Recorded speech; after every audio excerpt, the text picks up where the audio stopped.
I'm super agnostic when I look at industries. I mean, I think there's reasons to go into a specific industry. One of them being like if you have expertise, relationships, Hmm. at kind of value add, infrastructure, whatever in a given industry, it's easier to play in that pond. Yeah. But you can also solve for that by partnering up with somebody who's an expert in that industry, and then suddenly you can piggyback off of all of their expertise and relationships and all that kind of stuff. So I would say, I mean, there's a ton of M&A going on in very hot industries, right? Like e-commerce, SaaS, all that kind of stuff. Like there's M&A activity. It's just really expensive, right? And Yeah. so it's super hard to pinpoint like I can't tell someone that, oh, you should be focusing on just this particular niche because there's all of them have pros and cons, right? Hmm. Maybe even dry cleaning, right? Like it's the upside is that you can probably buy it at a really attractive multiple. The downside is that it's not as sexy and hot. And it's like the sexier the industry is, the higher The the more pricing is going expensive. to be, Yeah. the more multiple it's going to trade at. And Yeah. so, you might be able to buy a dry cleaning company for if you had, let's that same analogy, if you had $2 million acquisition price leveraging a $200,000 down payment, right? It's like functionally the same idea as like buying a house, Hmm. right? if you had $200,000 or if you had a $2 million sort of acquisition pool, right? You have to make a decision as the acquirer. Would you rather use that to go buy a dry cleaning company that's going to throw off $500,000, or would you rather buy an e-commerce company that's doing $100,000 in EBITDA, right? I mean, there's two fundamental constraints to executing a lot of transactions, right? Deal flow and capital. Hmm. Those are Yep. those are the two big ones. I mean, management's probably sort of a third big consideration, but Hmm. deal flow is something that there's no perfect answer to. I'll tell you how I've built my deal flow, but I would also tell you like, I every single day like think about how I can get better deal flow, right? Yeah. So, Yeah. and I'm Yeah. investing aggressively in trying to generate better deal flow too. So I'm always thinking about how I can improve it. I would say if you're just starting out, I mean, the best deals are always off market, Hmm. right? And by Hmm. that I mean they're not with a broker, they're not with an investment banker. They come to you. You can't control these necessarily, but the best deals come to you from your network, and they're off market, right? It's Yeah. somebody's uncle's, selling their company, and you should talk to Matt, right? Yeah. Or like, oh, my buddy's like really crushing it with his t-shirt business, like he doesn't know what to do next. Like, can he like talk to you, right? Those are the best kinds of deals that come down the pike, but you Hmm. have no ability to really influence those other than just getting your name out there and building relationships and leveraging your network and all that. So I mean, that one builds over time, but is Yeah. hard to kind of jumpstart.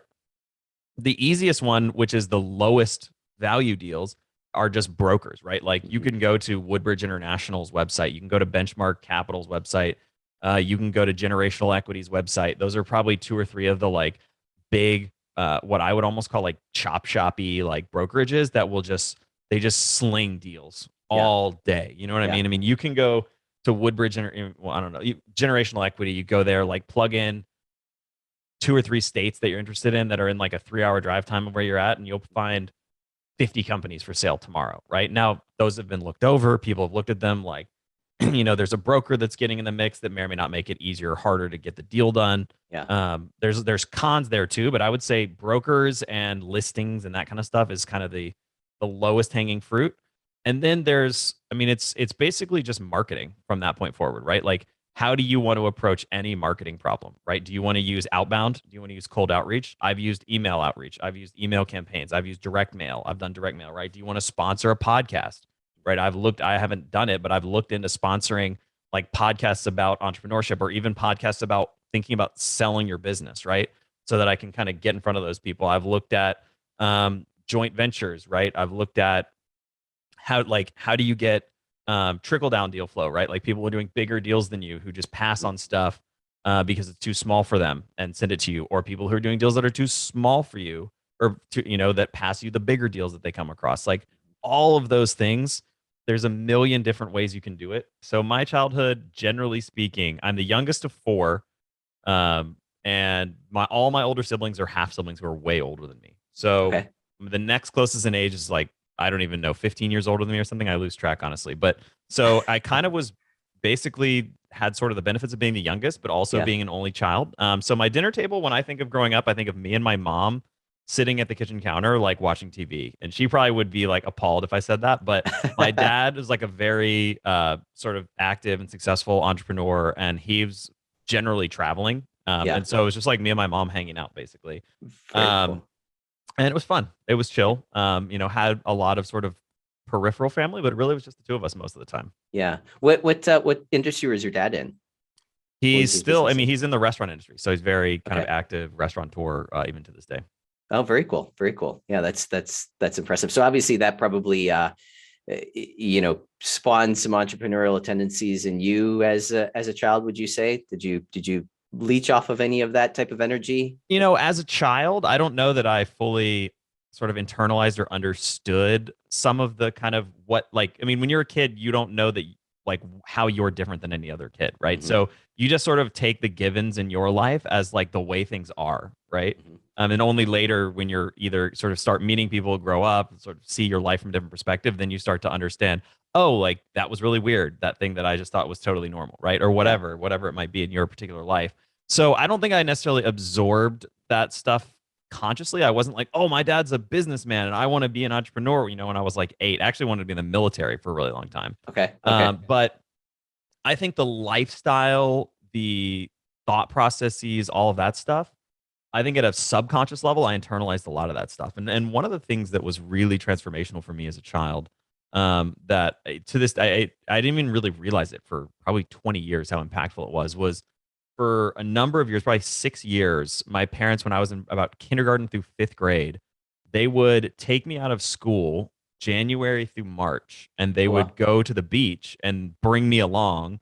And my dad would be traveling most of the time, but my mom would homeschool me for that time. Okay. And that, more than any of the entrepreneurial stuff, I think really transformed my fundamental view on life. Because what I realized was, and Tim Ferriss, I think, helped me really crystallize this later in my life. But I realized fundamentally that a lot of the rules and social structures that everyone thinks they have to follow Hmm. are not mandatory, right? So this thing, school, that we're all kind of programmed by for decades, I was getting pulled out of it and living my life completely on my own terms. And I would come back and I would be ahead of the class and I would be doing like 3 hours of schoolwork a week. You know what I mean? So Yeah. I kind of Yeah. realized this thing of like, hold up, the way that they're telling me that I should be doing it doesn't necessarily have to be the way that it's done.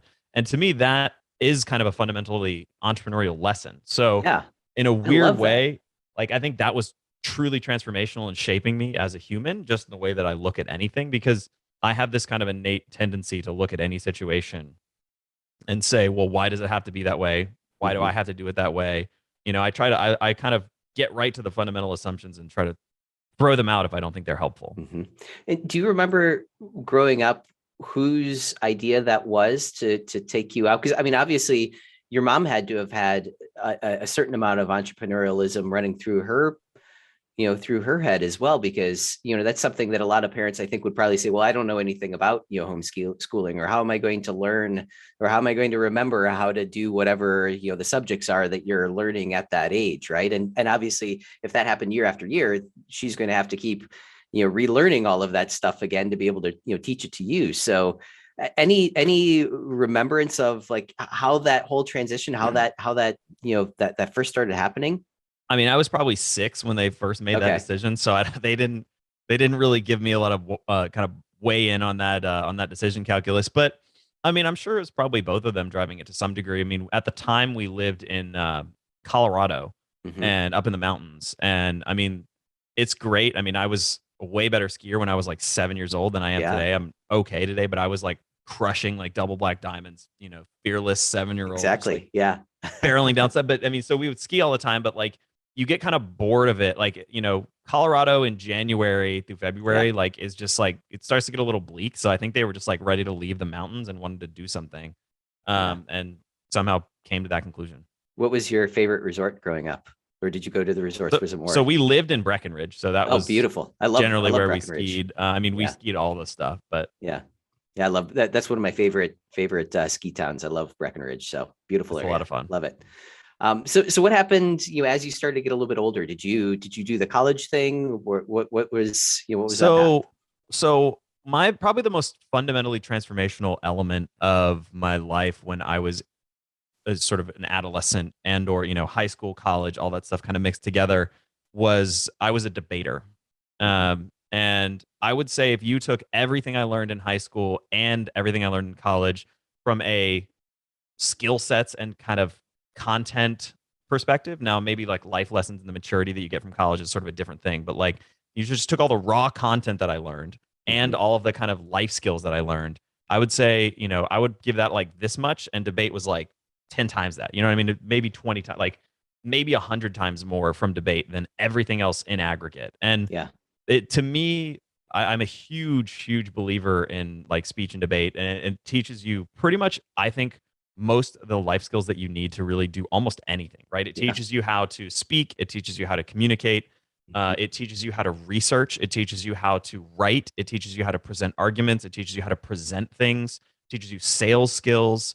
I Mhm. mean, it's an incredible resource, and it's a really fun kind of competitive game where you don't even know you're learning a lot of that stuff. And it actually teaches you an insane amount about like political science and world events. And, I mean, we would have like 300-page files on like India China relations and nuclear proliferation and ocean policy and like all kinds of different things.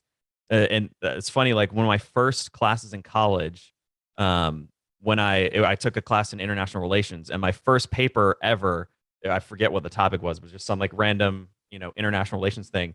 And I wrote the whole essay just off the top of my head, right? Because I had Wow. read thousands of pages of research about this stuff throughout my high school debate career, and I wrote the whole thing, and the professor like, gave it back, and he's like, "Oh, you gave me an A." He's like, "This is great. Like the only things that you need to cite your sources and like have like a bibliography and your footnotes and all that stuff." And I was just like, I didn't have any sources. Like that's just stuff that I Yeah. knew. You know what I Yeah. mean? But you obviously learn like that is obviously very important. But like the point is, I learned all that through debate. And it Yeah. wasn't like I sat down and I was just like, I have to learn about, the strategic importance of, US military bases in the Middle East. It was just like when you're debating about that a bunch, you start to learn about it. And it's Mhm. a really, really cool skill set. So that to Yeah. me was probably the most transformational thing of my I young love that. I adulthood. love that. Yeah, and it's kind of it's a different way to learn the same type of information, like you said, rather than sitting down and you're kind of interacting, and people are interacting with you with that content. So incredibly valuable. I'll throw not to turn this into a commercial for debate, but No, put your no. kids in debate, right? But no, I'm just kidding. But like the other thing that it's really, really, really good at that I think our society as a whole is massively missing today is every single debate tournament, you have to be there's a sort of a topic. Actually, for the Mhm. whole year, there's the same topic, but it you touch a lot of ground even in a given topic. But every single tournament, let's say there's 8 rounds in a tournament, each of them is about 2 hours, you have to debate half of your rounds as the affirmative, which is basically saying this topic is good. And you Mhm. have to debate half of your rounds as the negative, basically Mm. saying this Mhm. topic is bad and actually arguing against what you were just passionately arguing for an Interesting. hour before. And it really teaches you how to think, more in a more open minded Yeah. way about any issue because you start to understand the merits of both sides. You start to understand how good arguments are constructed and where the truth might actually lie in a particular issue. You start to understand how statistics can be misused and manipulated because A, you're doing it for your benefit, but you're also breaking apart when somebody else is, oh, well, okay, well, you have that statistic, but really what it's saying is actually this, right? Yeah. You're sort of Yeah. defending it. So I think that's a skill set that's in massively short supply in today's world. That is a really, really cool perspective. I never considered that before. I love that. I love that. Have you ever heard of Chris Voss's Never Split the Difference by Yeah. chance? Have you So ever yeah, he was a guest on my uh podcast at one point actually. But yeah, that's a great book. He's a super sharp dude. I'm a big fan of any sort of crucible like the FBI, the military, all that stuff where it's like yeah, these tactics are battle tested, right? yeah, Literally in some exactly. cases. That's where you're going to get the best stuff, right? Because business is a little squishier, but like military hostage negotiation, like the Yeah, margin for error is nothing, right? exactly. So you Yeah. have to get it right. Yeah. No, love it. I love it. So you've started a number of different businesses too in different industries, different verticals. Talk a little bit about your first one. What was the first thing that you got involved in, and what was sort of the catalyst that made you move in that direction? Yeah. So zooming, kind of coming back to my entrepreneurial journey. So my background after high school, college, all that stuff, I worked at Goldman Sachs up in New York for a number of years. Mhm. And I actually came back from we lived in Colorado for a bit, moved to Nashville when I was in fifth or sixth grade, and kind of did all the whole middle school, high school thing there. Came back to Nashville after being up in New York for a while, and started originally helping my family in the restaurant side of things. So I was kind of helping them out on the restaurant business, And really the first company that I acquired was sort of related to that. It was a point of sale dealership, which point of sale is like those old computer terminals that, you key your orders into. Acquired a point of sale dealership that was essentially functionally bankrupt. They weren't actually didn't go through like a bankruptcy process, but Yeah. was barely keeping their doors open. They had hundreds of thousands of dollars of receivables and couldn't even really operate the business. And it was servicing some of our restaurants, so we are kind of familiar with it. Came in, kind of negotiated a framework with the ownership to take the business over and turn it around. And that was really kind of the first company that I actually acquired. I didn't start it. I've Yeah. started several companies post It, facto, but that was really one of my first kind of jumps into the entrepreneurial world, which was a really cool journey. And I can tell you all about that company if you want to dig into it. But that was where I got started.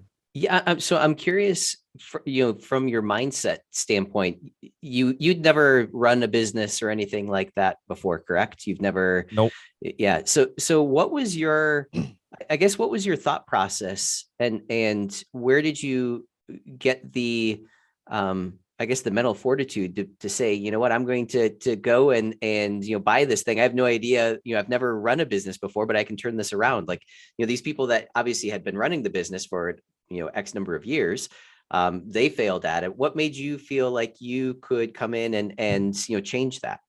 Two things. I mean, one, it was pretty low risk, right? Because the business was already failing. Yeah, So that's true. Yeah. like the worst thing I could do is just it's gonna fail, Fail which is more. already Yeah. pretty much a guaranteed outcome in the way Yeah. that things were tracing. So it was like, it wasn't that hard to say, okay, well, the business is going to fail. Maybe I can Yeah. fix it. And the second thing is the deal structure itself enabled me to be pretty hedged in the event that it did fail, right? Like I didn't Mhm. go out and pay millions of dollars for this business. I ended up the business was doing about $1 million in revenue. The actual sort of price that I paid was for my kind of buyout of it was about $70,000, and I Okay. didn't pay that in cash. I paid it deferred over like a multi-year contract, right? Got And it. the reason I was able to negotiate that was because I was like, okay, well, this business is on this trajectory, right? I Hmm. can come in. I think I can fix it. I'm not 100% sure I can fix it, but if I do, you'll Hmm. win, I'll win, everybody's going to win. And so that was, with a de-risked deal structure and the fact that the business was already heading in a place where it was going to most likely fail anyway, Yeah. it felt like I guess a relatively risk-free learning laboratory, so to speak. And I mean, I screwed everything you could imagine up probably as the Yeah. CEO. Yeah. Um, and CEO is not even the appropriate title for the size of that enterprise. But that's what my thought process was. I was also a brash young, mid Hmm. I twenties can do something or anything. other, and I Yeah. was like, I'm the smartest and best person at everything. Yeah. Yeah. I love it. I love it. So you've started your own companies, and you've got some mergers and acquisition experience. Looking back on that, comparing those two different approaches to, I guess, growing your portfolio, um, do you have any sense as far as what is the better approach? Because there's a lot of people today that are out there promoting, doing mergers and acquisitions, acquiring other properties, acquiring other businesses, and obviously you still have the other camp that's start something from scratch and move forward like that. Yep. Any perspective on those two Oh different yeah. paths? Yeah. Yeah, I have a very strong perspective. I've done enough startups and failed at several startups too, Hmm. to where if I had my druthers, I don't want to do any more startups. I Hmm. think startups are super over glorified. I think that it's a massively more difficult path to get to the same place. Hmm. And I think that the idea of buying a company is so much more attractive for a million reasons. And we can talk about the numbers, we can talk about a bunch of stuff. But like, I mean, when you're doing a startup, you don't have product market fit, you have zero customers, you have $0 in revenue, you have no team, no staff, Hmm. like you have nothing, right? You're inventing it all. And it's, it seems like cool and sexy and whatever. And like you get to plaster like CEO on the door, but like, most startups, vast majority of startups fail, right? I Hmm. mean, we already Yep. know that. They're Yep. extremely high risk. Most of them never even find product market fit. And like, this is also like the only scenario where it's even like maybe makes sense to do startups, I think, is like in very specific niches where either A, it's like something like SaaS where, you have insane multiples. And so maybe Hmm. the risk is Hmm. worth it. Or B, it's something where you're inventing an industry, right? Like if you're making like a new genetic engineering program or like, you're like building like new food proteins and stuff, like there isn't a company you can go buy, right? But if you're Hmm. just sort of generally thinking, hey, I want to be successful in business and I'm thinking about starting a dry cleaner or I'm starting Yeah. a, I mean, nobody's probably doing that, but you know what I mean, right? Like I'm starting my next marketing agency or whatever it is. I think you're way, way, way, way, way better off just buying a company instead. And there's a huge portion of baby boomers, people out there Hmm. retiring, selling their companies every single day. Hmm. And you're so like you put yourself in such a better position. Like even if you buy a company, like we'll dig into, I'll use some just really high level math to Hmm. not make it overly complicated. But if you're gonna do a startup, if you're gonna bootstrap it, that's gonna be a huge lift, right? You're gonna be Yeah. by yourself for a long time. It's gonna be really difficult, all this stuff. Not to say that you can't, people have, right? But like generally, if you really want to take a big swing, like you're gonna raise, let's say, a couple $100,000 from friends and family, right? Or Hmm. whoever, or maybe like 50 grand, whatever you can cobble together. But it's not uncommon for a startup to raise a seed round of 300 grand, right? That's a Yeah. very common path for the startup world. So if we said for that sort of seed capital, right, you can go get an SBA loan, and if you could put down, 200 grand, right, that's you can get up to 90% with an SBA loan, right? So we back that out. Let's say you borrow 2 million bucks, you put down 200 grand, and you borrow 1.8 million. That lets you buy a $2 million company with that same amount of money that you would gamble on the Yep. startup. Yep. And that $2 million company, I mean, if you're paying, 5 times EBITDA, which for a company or if that for a company that size would be like overpaying probably, Hmm. you can buy Hmm. $400,000 a year of EBITDA, right? Yeah. Yep. So you're buying a stream of $400,000 of earnings, which is paying for the SBA loan, right? Hmm. And that's SBA has crazy advantageous amortization, so it takes a really long time to burn off, so the interest payments aren't super high. And that business, if it's doing $400,000 of EBITDA, if it's operating at like a 20% margin, right, would be doing 2 million bucks of revenue, something like that. Hmm. Hmm. Um, I'm just like pulling these numbers out of thin air, Yeah. but I think Yep. that's right. Yep. So I mean, if you told me for the same amount of money, I could either have nothing and scrap by to get $1 of revenue, or I could buy $2 million of revenue and hundreds of thousands of dollars of earnings and a team and existing customers. And Hmm. by the way, if you're buying it from a baby boomer, they may not even have a website. Hmm. I mean, I've Yep. literally seen a million companies. I've seen companies doing $10 million a year in revenue that don't have a website, Yeah. right? Yeah. Or like their marketing is super antiquated. Like there's so many unoptimized things. They're using processes from 1987, right? Hmm. Like they're Hmm. paper forms and all Writing. this other Yeah. stuff. Yep. Like, Writing everything down. Yeah. yeah, there's so many inefficiently operated companies, and I mean it makes sense, right? Like if you're 65 and your company's throwing off a couple hundred grand a year, you don't want to go reinvest in like Yeah. e-commerce. You don't care Yeah. about that. Like sell it, take some cash, and let somebody else figure out all that stuff. Yep. And the flip side is like if you're young and hungry, it's a tremendous opportunity.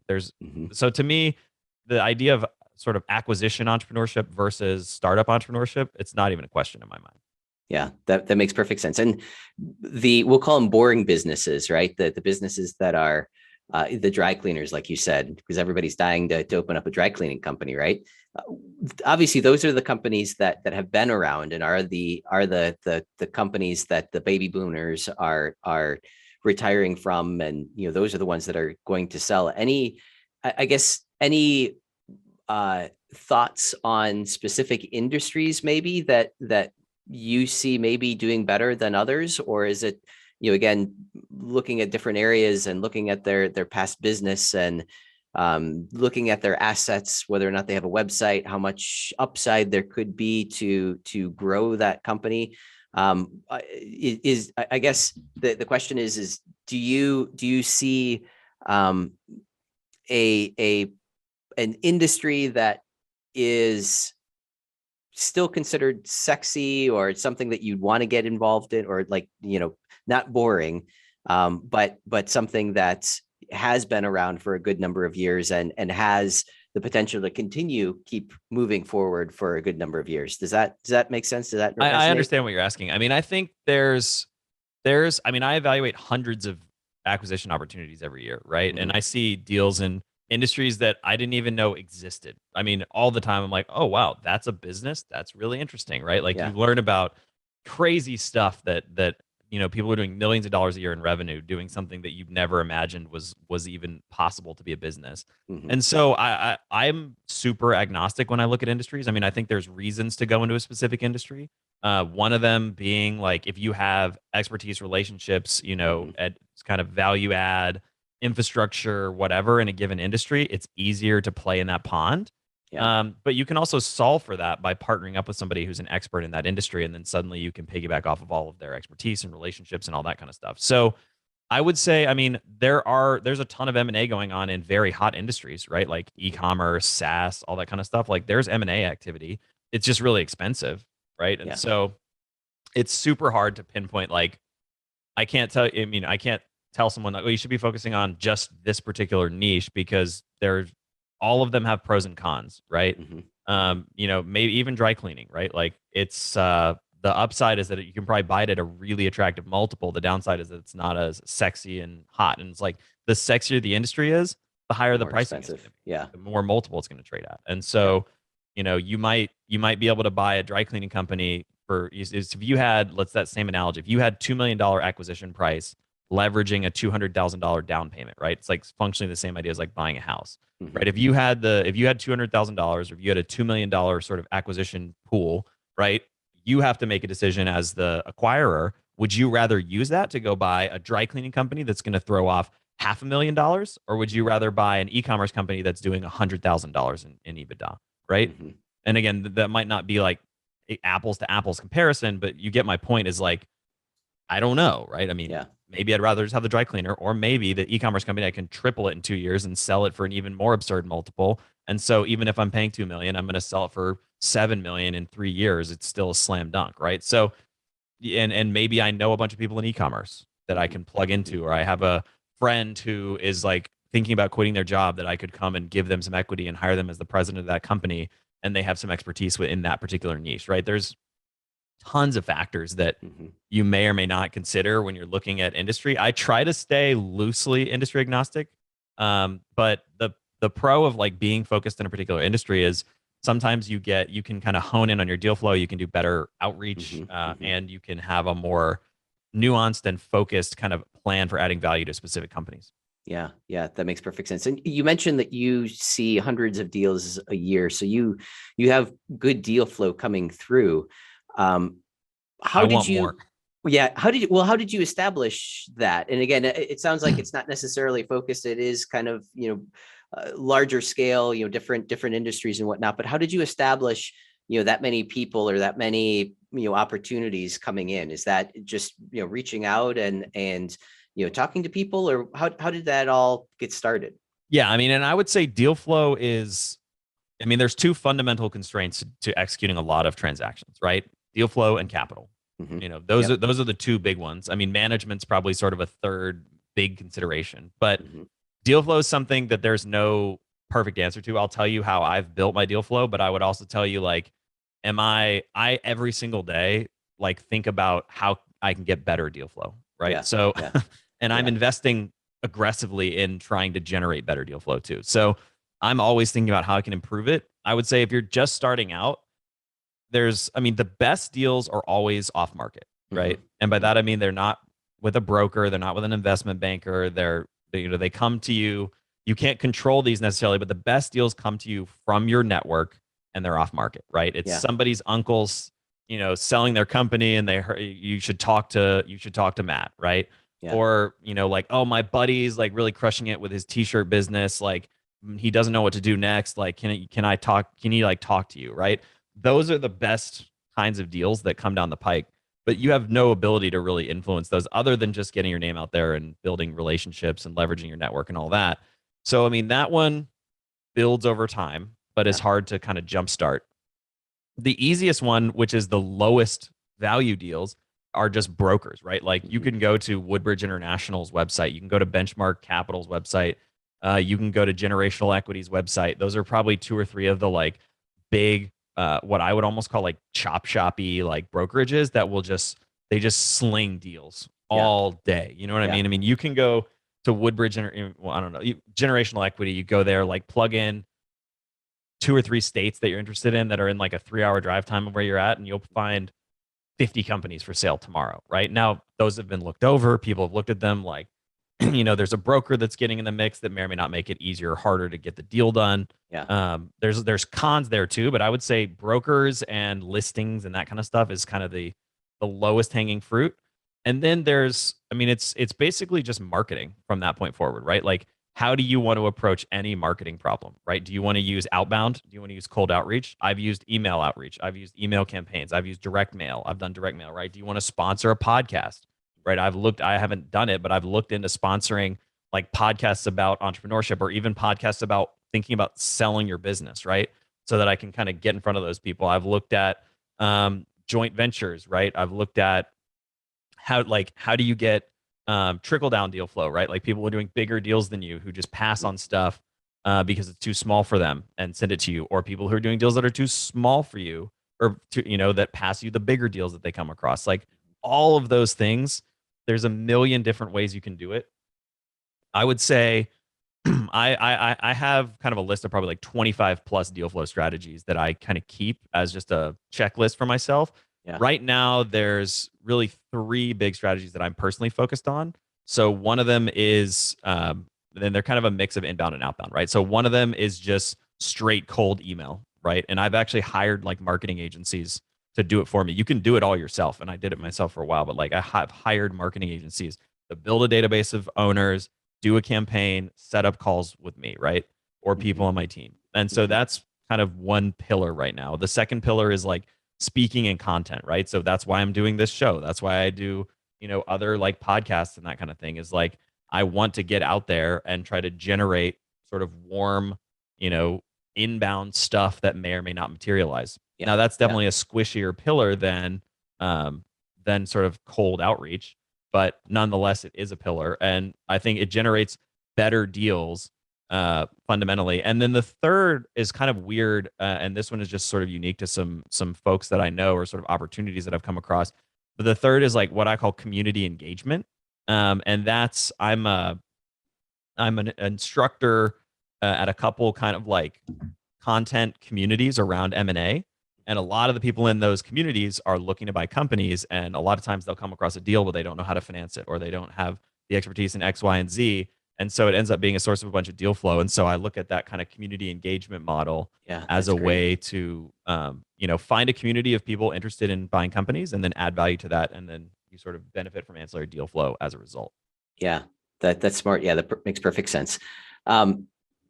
You also have a family office, correct? Did you establish that, or is that something that you're using to be able to invest in these companies as they come along? Is that basically? So yeah, so we have a family office that's basically kind of the restaurant side of things. Essentially, like my dad's sort of restaurant world is the original genesis of that. So we do a lot of stuff in the restaurant and hospitality space, a lot of M&A. We have a portfolio of companies that we've acquired over time, and I also learned a lot about acquisitions because I help with acquisitions in that world quite a bit. But I also acquire stuff on my own, right? And kind of buy my own companies. That's cool. So obviously, like you said, one of the levers that needs to be filled when you're purchasing companies is obviously the money side of things. How do you go about raising that money? Is it again creating these different networks of people and saying, oh, we've got George over here, Sam over here, who's interested in this type of an industry. Let's all partner up and we'll try to find something in that industry, and then we'll take that one down. Is that kind of how you've done it? Is basically just reaching out and kind of networking together with people? So there's a bunch of different ways you can approach that problem as well, right? So and fundraising 101, never call it money. Yeah. Right. Yeah. It's capital. Yeah. Exactly. We're raising capital. Yep. And we're investing capital. So love it. I don't ever raise money, but I raise a lot of capital, right? Yeah. So the best way to do it is to structure deals and find opportunities. And these are the hardest opportunities to find that don't require any capital, right? And Mhm. so, I mean, I gave you one example of a deal where I bought that company because it was distressed for, I bought it for nominally $70,000. But what I actually did was structured that over 5 years, and I paid it out of the earnings of the company, right? So Mhm. Mhm. I came out of pocket $0 when I acquired it. Similarly, if you can find deals, I mean, it's the same thing. There's a bunch of old school like literature around like buying houses for no money down, right? It's like the Mhm. same principle. If you can find a company, it won't likely happen with a broker, right? But there's a concept called seller financing or seller carry, Mhm. that's very common in the sort of M&A world. And if you can find the right sellers, i.e., ones who are highly motivated and have a deal that's not being represented by a broker, you can often structure deals that are more advantageous from a seller financing or seller carry perspective.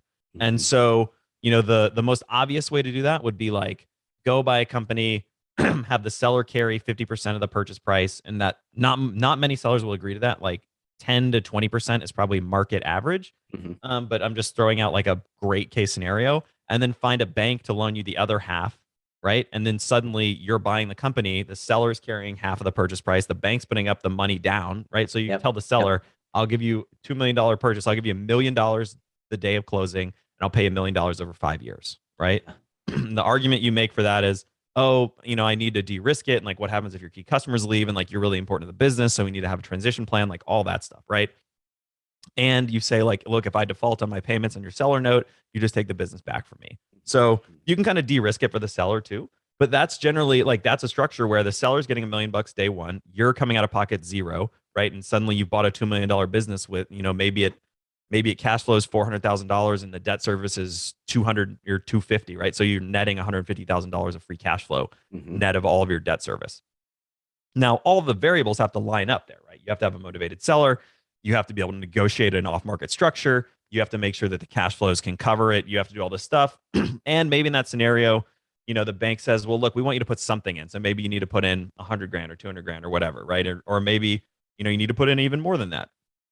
That would get into sort of, we're starting to talk about the second big bucket, right? So that would be one is creative deal structuring. You can do deals for zero cash down, right? And I've done myriad transactions where I've gotten 50% to 70+% of companies without putting any money into them. Yeah. So I mean, Yeah. it takes, it's like needle in a haystack stuff, but it's possible, right?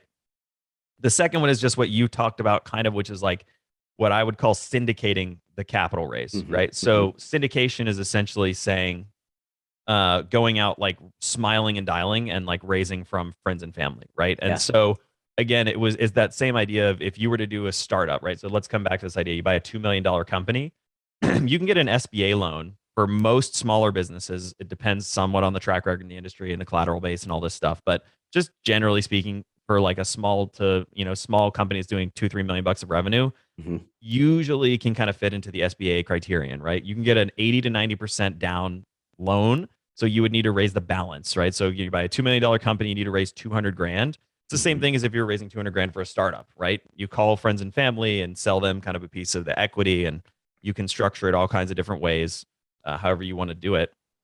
But that would be the other one, right? I mean, and I've done syndications in like the millions of dollars, right? Like Mhm. calling where you have like 40 people on the cap table and you're just making a million phone calls. And like I mean, if sometimes you want to get a deal closed, like that might be the only path. Yeah. The third sort of bucket would be once you kind of get into the bigger leagues, and we're not even talking about none of these, by the way, we're talking about using your own money, which you can Mhm. do Mhm. also. The third bucket would be getting what I would call sort of institutional capital partners, right? Fancy way of saying like big companies that give you lots of money, right? So private equity groups, SBICs, maybe other family offices that are looking to Mhm. invest in stuff, high net worth individuals, all of those kind of larger institutional capital players. RIAs are another good one.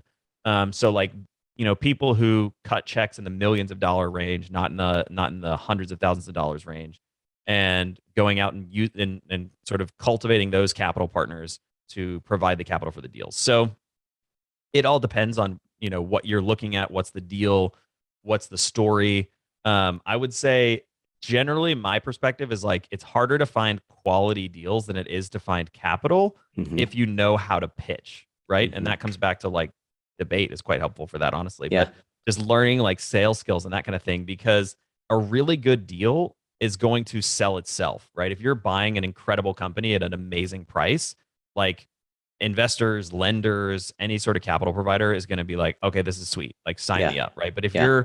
you take a broker's listing at 8 times EBITDA for a company that kind of sucks, nobody's going to get that excited about it and it won't Yeah. get financed, right? And that's where a lot of people struggle is they have a deal that isn't actually that compelling and doesn't make that much sense, and they just kind of take the sticker price from a highly marketed deal with tons of people competing for it, and then they're like, man, I couldn't get the deal funded. It's like, well, yeah, because the deal was bad, right? Yeah. Like, you have a Yeah. great deal, it's much easier to get it funded. Yeah, completely agree. Completely agree. So you also have your own podcast as well. Can you talk a little bit about what the podcast has done for, your organization, your reach, your, even your own self-improvement and connections? Talk a little bit about what the podcast has done for you. Yeah, the podcast is such a weird thing in my life because it has very little relationship to everything else that I do, which Mhm. is a conundrum that I've been trying to solve for going on like 6 or 7 years at this point. Like the show came out in like 2015, so we've been at it for a minute. And the thing about it, so the show's called The Science of Success. Thank you for giving me an opportunity to plug it. But like, Mhm. it's about, we interview like neuroscientists, psychologists, researchers. We do some business interviews too, but it's mostly kind of psychology, personal help, self-help driven.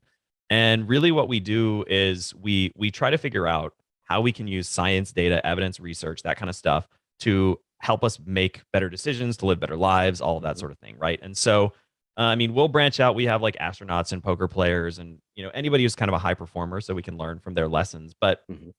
selfishly, it's been insanely valuable. I've had Love it. 300 plus conversations with like all my favorite authors and Yeah. researchers and thinkers and that kind of stuff, and I've benefited tremendously.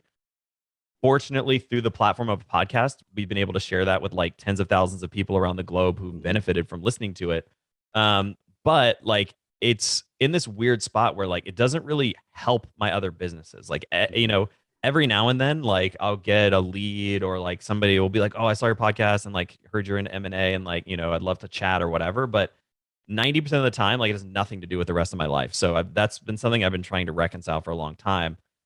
I mean, I think it's a cool show. I've enjoyed doing it. We did it as a weekly show for 5 years, Mhm. and I've moved it to a seasonal format over the last probably 18 months, just to kind of both focus the content a little more and just break up the workload, frankly. Yeah. Um, and that's kind of where I'm at with it today. But I think it's a really cool show. I mean, we've had some.